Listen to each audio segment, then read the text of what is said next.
Dear viewers, thank you for joining us today for this live Q&A. My name is Cammie Jones. I'm the lead programmer at the Arpa International Film Festival. This is our 24th year. And I'm here today with the director, the writer, the producer, the narrator, and the person who plays ukulele for the soundtrack, Mirlana O'Keefe. And we're so excited that you're here with us today. Thank you. I'm excited to be here. Mirlana let me know that this is her first Q&A, but she likes to public speak and is very excited to share this film with us today. Mirlana, can you introduce yourself? Can you introduce the film and a little bit about where you come from? Okay, awesome. Yeah. So hi everybody. My name is Mirlana O'Keefe. I'm 21 years old. I am a senior right now at the University of Nevada, Las Vegas for their film program. And really just making films, it's been a dream for me since I was in high school. I really believe that cinema has a responsibility for representation. I love doing research on film theory and just how film can affect society and behavior. So I think that cinema can be like a bridge to bring people together in terms of representation and understanding. And for the film that I entered into the ARPA International Film Festival, I put in my animated film, Friends in the Attic. And that is about a ghost and a mouse who live together up in an attic, and they are scared of the man who lives downstairs. So what I really enjoyed about this film is that it starts out kind of very innocent and then it goes deep and dark. Yes. And that was such a switch to what I thought it was going to be from the Right. first images. So I'm very curious, how did you come about this idea for doing Friends in the Attic? So it started because I wanted to film something to put into my university's film festival. We have like a tiny local film festival that we do for our students, and this was during like the peak of COVID. So I was like, okay, well, I don't really want to work with people because if we work with people, we have to wear masks, and I don't really want my actors to wear masks, and I don't want the risk of people getting sick. So I was like, okay, what can I do that's kind of by myself, but if I needed to work with someone, like we could work over the computer. Um, and I was like, okay, let me try something animated. So I love drawing, so I was like, let me try to do something with drawings and see if I can get anywhere with that. But then I just ran into a big problem because I was like, I don't really know what to do with my drawing. So I just had that on my mind for a really long time, that I wanted to do something animated. And then my day job is that I'm a substitute teacher. So at the time, I was subbing for an elementary school, and during the elementary school day, what they have sometimes is these things called read alouds, where you just go on YouTube and it's just a person that's reading a book out loud, and they have the pages showing. So it's like they're just narrating the book as they're showing it. And in the middle of class, I was just thinking to myself, like, what if there was something really messed up, like for adults? Like it was an adult storybook. And I was like, oh, that would be amazing. I also got inspired from some of my kids that I've taught who were hearing impaired. So I was like, okay, well, I want people who are hearing impaired to also understand what's going on in the story. So I was like, it'd be perfect if I made like a little storybook and just had that up on the screen, and I could be narrating it as if I was like the person reading a story. Um, and then I was talking to my boyfriend about it, and I was like, I want it to be something kind of scary, but something deep and something, I don't know. I just had all these elements together, and he was like, why don't you just make it about like a guy who's scared of the ghost in the attic, like some trope. And I was like, no, I don't want to go tropey. I want to go something like opposite. And then when I said opposite, I quite literally was like, wait, what if the ghost was scared of the man? And I was like, oh my gosh. So then after that, I had so many ideas. I was like, okay, the ghost is this, and the mouse is this. And then, so it just kind of flowed from there.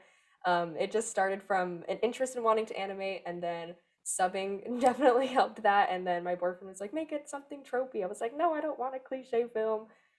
So it was honestly a combination of so many things that just happened to come at the right time that I could do it by myself and just take time to do it. I did this in like a month and a half of me just like every night, just like staying up till 3 in the morning. Like in my classes were all online, so while I had my phone with my class, and then I would be on my laptop like drawing every frame, and it took so long, but I am so incredibly proud of how it came out, and I'm honestly surprised that people really like it. I was scared. I was like, this is something so different that I usually don't direct, so it was awesome to see that people really enjoyed it and like were able to put their interpretations to it. So yeah.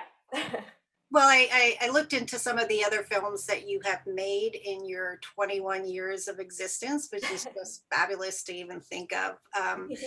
And they all seem to have certain kind of social justice type um, themes to them.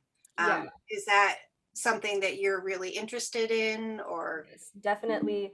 I think that has to do with my background in being in high school. I did speech and debate, so my interest in social justice topics has just really been rooted in me since I was young, and I wanted to put that into my film. And I was like, well, a lot of people, have used film for like things that are really bad in the past, right? Like they've used film in Germany, Nazi Germany. I was learning that in my film class to help with propaganda and using it in Russia for propaganda. So I was like, if film is really this influential, we should make it for the good, for the better of society. So let's make some social justice topics about how women may not have choices or how hard it is for women to make choices. And for this film specifically, Friends in the Attic, like how does it feel being a child in a household that you feel unsafe in and things like that. So I just love talking about social justice. And my sister also is a huge, like, she's so into politics. I'm not into politics like her. I just like talking about social justice topics. So she was like, oh, I really love this film. I was like, oh, thank you. So yeah, I love talking about social justice topics. It's so great. Yeah.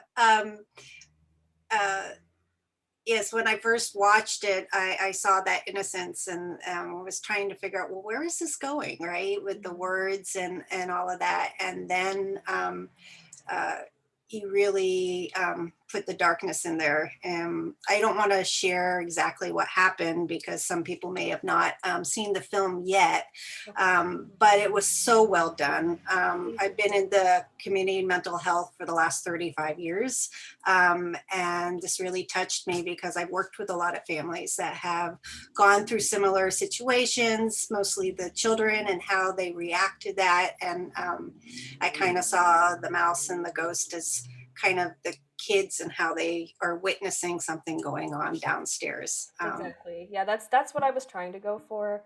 And it was actually interesting because I was telling myself I was at a really big writer's block because I was so focused on like having a metaphor and like having being an artist and being a director. And I was like, I need a metaphor for my story. I need it to mean something. But then I would just get a writer's block because I was like, well, I can't start a foundation with just a metaphor. So I just sat down and I was like, okay, let me just make a story and then I can attach feelings to it afterwards and see how that works. And I think it worked out so much better than I expected.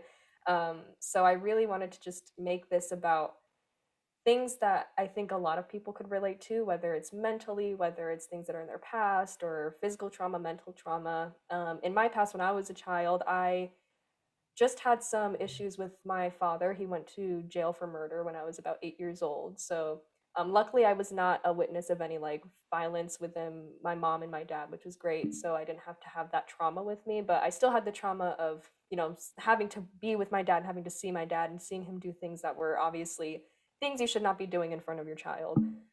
So I guess this was kind of like a sneak peek of what would happen if my mom stayed with my father. Like, what could I have seen, and what do other children have to go through in instances where they can't get out of situations like that, where they're just really helpless and they need to fend for themselves. So that's a way that I wanted to represent those kind of people who really feel that vulnerable and really need that help. I think that you achieved that Thank you. very well. Thank Yes. you. Um, uh, was there anything after you finished the film and viewed it? Was there anything that you found, oh, I didn't realize I was trying to get that across, or it changed your view about how you saw relationships or violence? Yes, definitely. Actually, the first thing that my sister and a couple other people told me when they saw this, they were like, "Wow, this is a really interesting look in the lower class and the upper class." And I was like, "Yeah." I was like, "Yeah, you're right." I was like, "I totally meant for that." But I thought it was interesting to see someone else's interpretation, like just how in America we see a lot of people who are lower class just kind of like really like scavenging for scraps just to stay alive, and then we see other people with power just abusing it. um, and I thought that was a wonderful interpretation. I can definitely see it like both ways, like with the family trauma and then with the in terms of just poverty lines and just income inequality. I totally understood that. That was really cool. Were there, you said that you did this film during COVID time, and which I think that's a benefit from COVID, is there allowed a lot of people to kind of approach things in a different way. But what was that like for you, kind of playing all the parts of this film?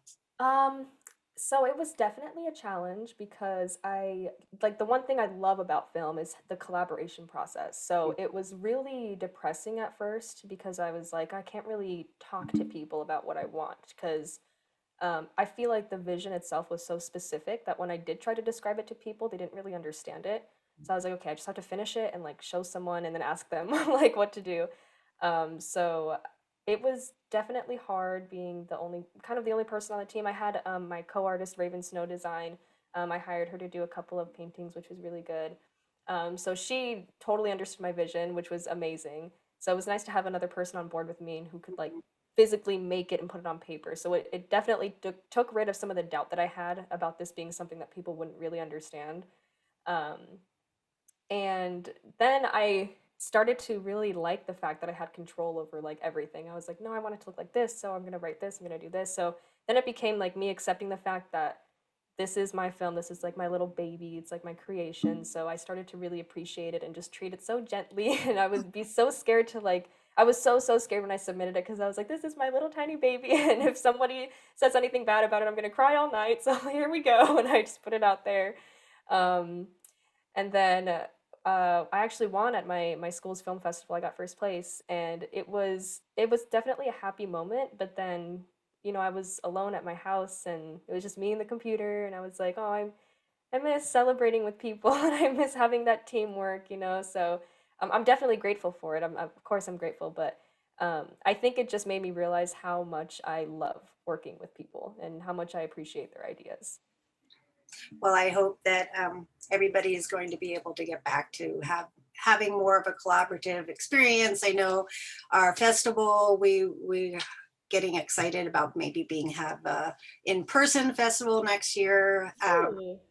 But we all had to figure out ways to survive during the last couple of years. And I love how you express your process. It sounds like you start with some idea. You might not know where it's going, but you kind of allow things in your environment or your experiences to kind of trigger an idea about how you're talking about being when you were a substitute teacher and you saw the words on there, kind of uh, hooked something in for Right. you. Does that happen to you for the majority of the films that you've made, or some of them more kind of straightforward? I think so. I think the only films that hasn't really happened with is at our school we have like a 48-hour film challenge where you really can't have too many things influence you at once because you have like 2 days to make a film.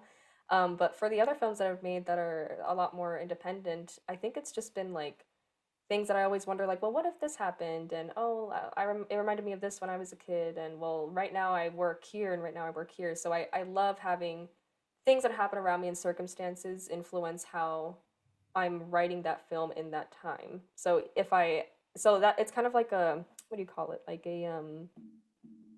when you dig a hole and you put like a little capsule it's like a time capsule. Yeah. So if I'm like 20 years from now, I can always watch this and remember what it was like to kind of be in that situation.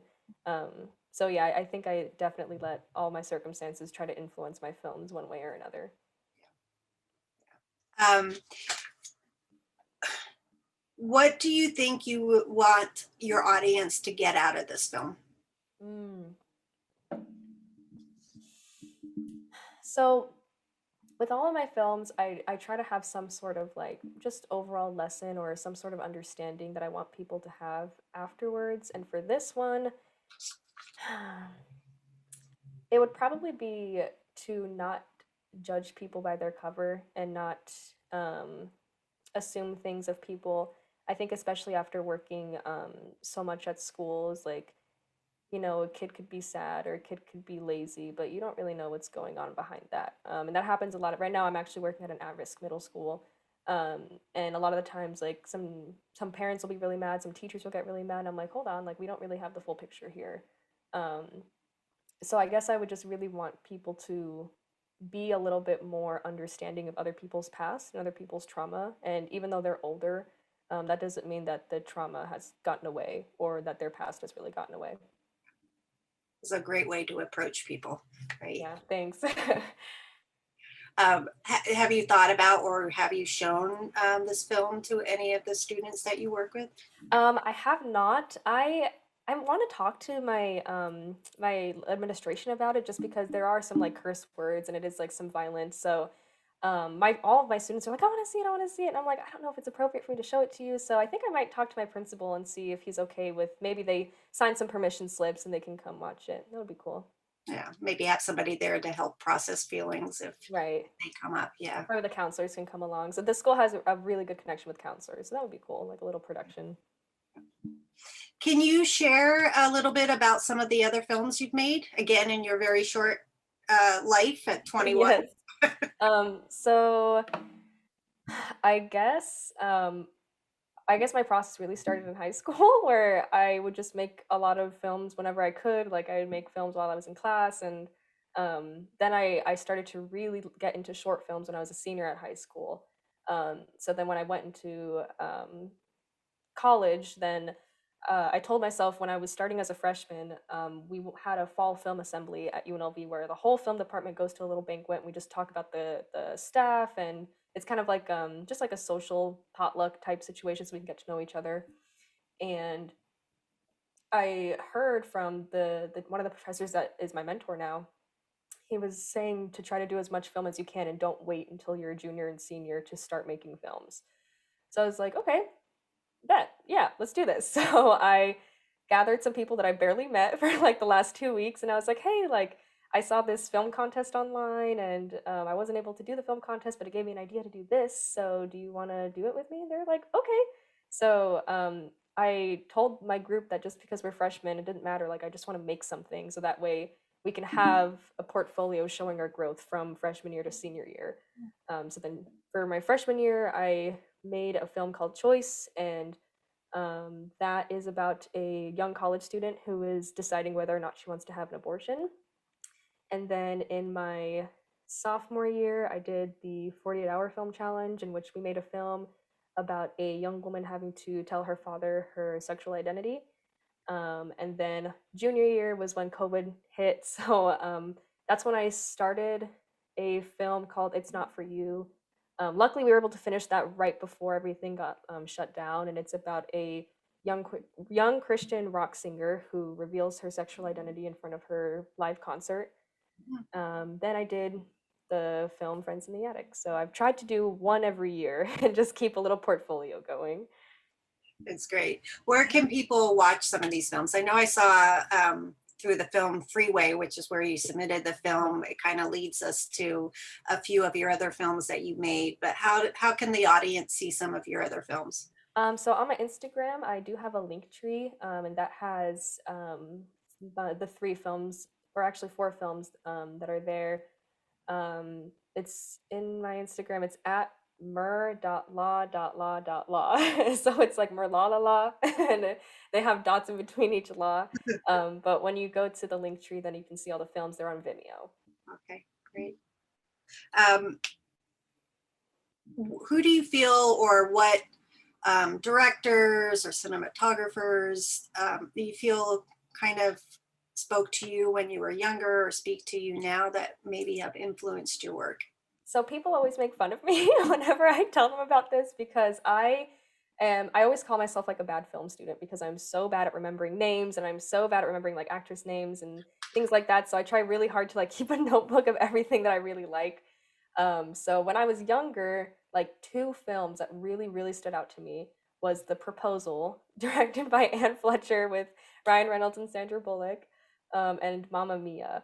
And those two movies I think were the reason why I decided to make film because they just felt so fun. And I felt like in those, I wouldn't call Mamma Mia like a masterpiece, but it's definitely like my guilty pleasure because it reminds me why I like to do film. And I love feeling that sense of you're in the world with them and you can laugh and you can smile. And I feel like you can just feel the crew's presence when they were making that film. It just felt so fun.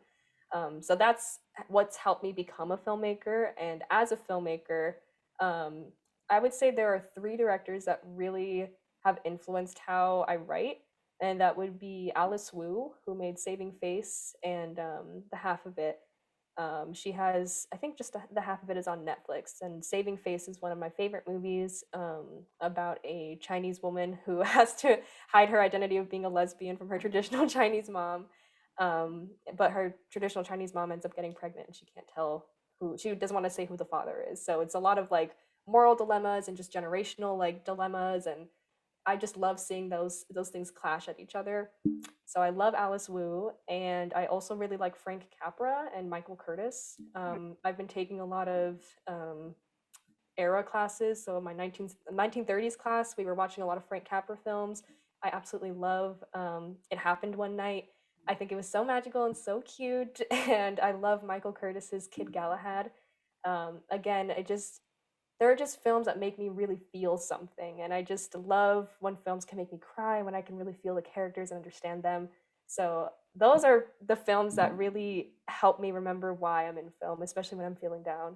I love the just going into their characters. I think they're so complex, and I think all those directors are able to really make complex characters, which is something that I aspire to do when I make my films.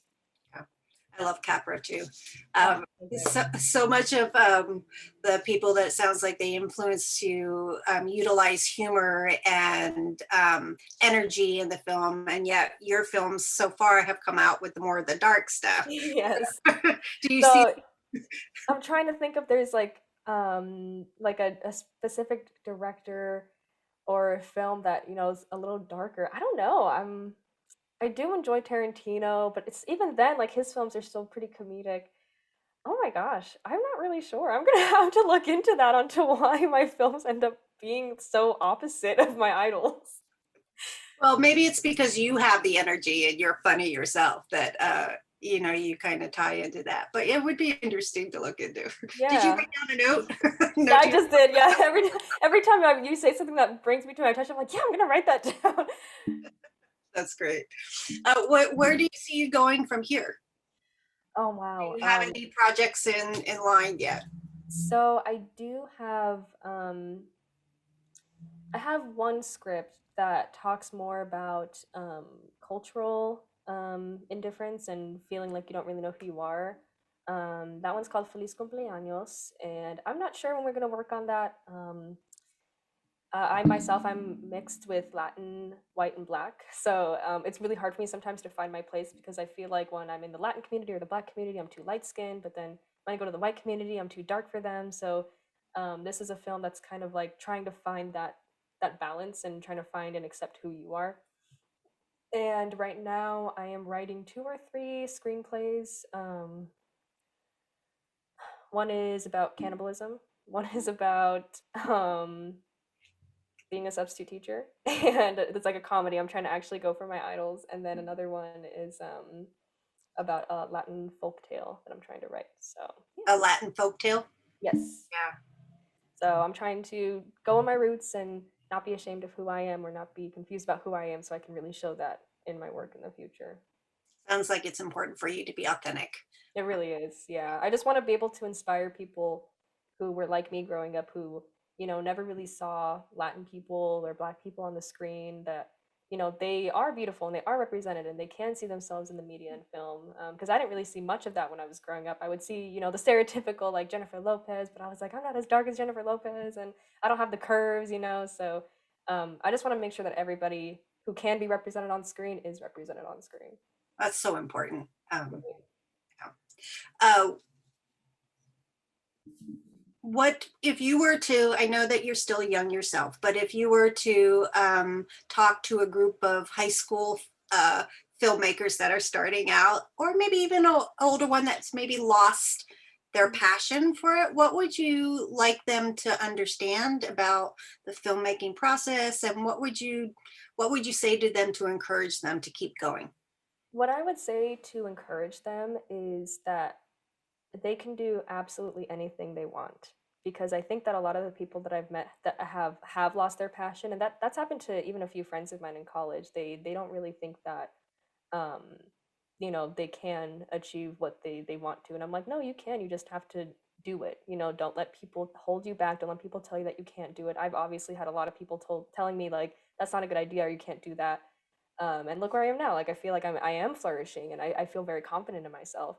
So I would tell young filmmakers to just create as much as you can and to be authentic and not care about what people tell you. Even if the film is bad, you make that film because that is a lesson and that is going to help you in the future. Um, yeah, I would say that to people. Yeah. Sounds like you're not afraid to make mistakes, Uh, or if you do something, you just change it into something that will work for you. I Uh, used to be super afraid of making mistakes, especially in high school and going into college. But then I realized that there's really no point. Like if I were to not be if I were afraid of making mistakes, then why am I in school? You know, because in school I'm supposed to be learning. I'm supposed to be making mistakes. So I would tell that to young filmmakers too. Like you're supposed to be making mistakes so that you don't do it in your next film, and that you keep improving and improving and improving. well, that's I think what you said, and when we first started, is that when you started in film school, you didn't want to wait till the end. You listened to Yeah, your teachers and your who became your mentor, and you just said, "Go, go, go! We're gonna do it." right. Yeah. So even watching the films that I've made in the past, I'm like, oh, that shot is horrible, and I'm like, oh, why did I do that? Why did I do that? But then I feel like if I didn't make those films, then I wouldn't have the foundation that I have now to make something like Friends in the Attic, you know? So I think that that experience, just being able to make the film and do that process helps you so much in the future. I'm really curious to shift gears for a little bit in terms of the animation part, because a lot of it is in kind of black and white and very simplistic, kind of childish in some ways. And then there are parts that are really colorful and dark and Yeah. um, kind of reminded me of the picture of Dorian Gray kind of image. So I'm curious, how did that come about? What was the idea behind having two different types of animations at different times in the film? So I really wanted something that had high contrast, and something that I feel really resonates with people is that when you have like a really strong change or like a really strong juxtaposition in something. So I thought that having the film pretty much for the first like half of it just to be this childish, like simplistic, very minimal line art would really help people feel like they're in this universe where it's like safe and it's, you know, something very simple, so that when things start going wrong, they're like, oh, this universe isn't at all what I thought it would be. And then we have this absolutely like grotesque, really realistic drawings of some of the instances that happen. I thought that it would just be a really great shock value to remind people, or I guess to kind of show people, like everything isn't what you seem. Like it may seem, you know, pretty and soft on the outside, but there's a lot going on underneath there, which is another thing that kind of ties into like the lessons that I want to teach into people. I also like the how you utilize the darkness and the black for a little bit, kind of like slowing down the process, and we couldn't see what was going on either, just like Hmm. the character couldn't see, and then Yeah. boom. um, Yeah. yeah, so um, but in the end of the story, things kind of somewhat worked out. Yeah. Yeah, so So, is that important for you to kind of close the story? yes, very much so. I wanted the story to be bittersweet, where you know that there are these characters that are still growing and they've overcome some of the trauma that they've had or some of the issues that they have, but it's not something that will go away instantly. It is something that's going to have to be going over away within time, and sometimes you don't even know for the other people who it affects. Like there's a certain character who we don't really know why she's there, what happens to her, and you know there's we don't really get to know what happens to that woman after the film. And I feel like that happens to a lot of people where you go through, you know, traumatic incidents and there are just some things you don't get to know. So I wanted to be as true to what solutions or possible or outcomes to things like that can be. You do come out of there with some trauma, but you have overcome that obstacle in that present time. Yeah. How did you research the subject of your film, of what happened in the film. Did you do that from talking to people? Did you Google or try to research? Because you really got down all of the aspects of how it feels when you're in that type of situation, especially from the child's perspective. How did you do Um, that? so it was, I would say it would be a combination of observing children that I knew had issues at home when I would be substitute teaching. Because, I would come in the classroom and be like, oh, okay, well, this kid has this and this, so be careful about this. They wouldn't give me too many details, but just enough.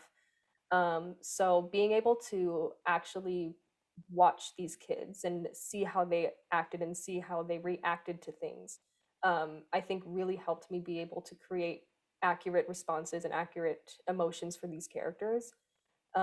Definitely Google. Yes, I definitely did a lot of research just in terms of abusive relationships and just how just how difficult it is to handle with, and a lot of people just think you can just leave or you can just ignore it and the problem will go away or things like that, but there's so many multidimensional factors that go into it that is just so hard to say no or just to leave. So I definitely did research a lot of that, and I would even say my own life experience. The abuse that I have faced is definitely not as extreme as what I've put in the film, but I still had a lot of those feelings. So I think that I was able to just channel my inner child and be like, okay, how did you feel in this moment? And what would you have done in this moment if you knew what you knew today? And what would you have done in this moment if you were that age? So I think it was just a mixture of my own experiences and talking to kids and researching. I know we're kind of winding down in terms of our time, but I have one question, then I kind of want to open it up to you for a little bit. Where do you see yourself in 5 or 10 years? What do you want to be doing? So I would say in maybe in 10 years, I would love to be, this is going to sound so cringy, but I would love if you could when you look up on Google right now, like famous directors, they're all like, maybe for the exception of Spike Lee and Kurosawa, there's like all white men and all very important for the film industry, obviously. But I would love it if in 10 years, when you look up famous directors, hopefully you could see me up there, but just seeing more representation of directors and seeing more diversity. And I think that being able to go into this industry and have that determination of like go go go, like it doesn't matter what people say, that we will be able to see that change and see that representation for the real diversity that we have in America, especially.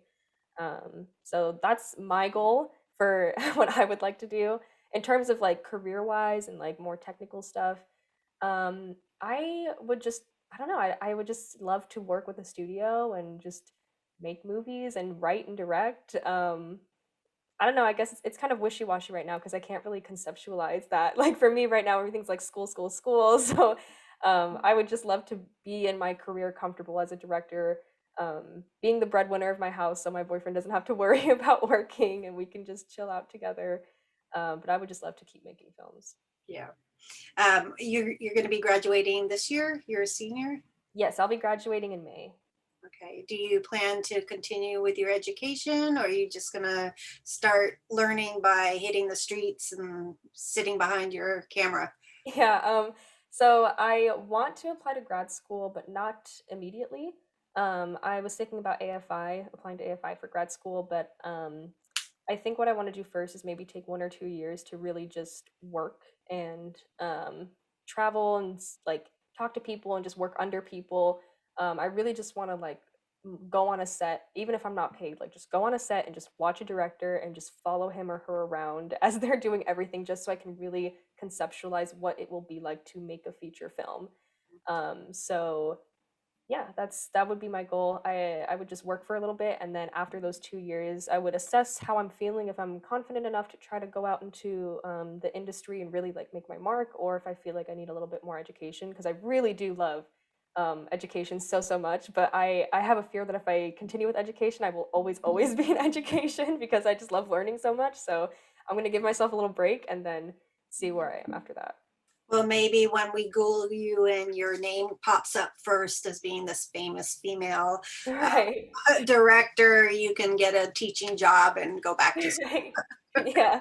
Well, my goal when I retire from making films, which will be when I can no longer walk, is to teach films to like high schoolers or maybe even middle schoolers. So that's kind of like a part of why I'm subbing right now because I want to be able to have that background in teaching and collaborating with people. So it works with my film career because collaboration obviously, and then it works when I'm all run down and retired, so I can just teach. Sounds like you have everything figured out. I am trying really hard. I think I have everything figured out, and then tomorrow I'll be like, oh, I need to do this instead. Well, you're very delightful to talk with and to share your movie with us. Is there anything else you would like our viewers to know about yourself or about this really incredible Friends in the Attic short animation film? I think I've said most of everything that I wanted to. For any of the viewers out there, just create, create, create. And even if you think that, oh, it's too late in your college career, or even if it's too late in your life, it is never too late to just drop everything and do whatever the hell you want because it's your life. You can take control of it. Do whatever you want and create whatever you want. And I will be so proud of you. And I know there will be so many people who will support you. Yeah, that's my little advice. Those are great end words to give out to your audience. Thank you. So I want to thank you a lot Of course. for attending this Q&A. How did you feel? Oh, it was so fun. I really liked it. It wasn't painful. That's good. No, it was so good. Yeah. My All cheeks right. have been smiling So so much. I can't wait to see what you come out with next, and hopefully you'll be able to submit some more films to ARPA. We would Yes, love to please. have you, and we'd love to meet you in person too. Thank you. Yeah, that'd be so fun.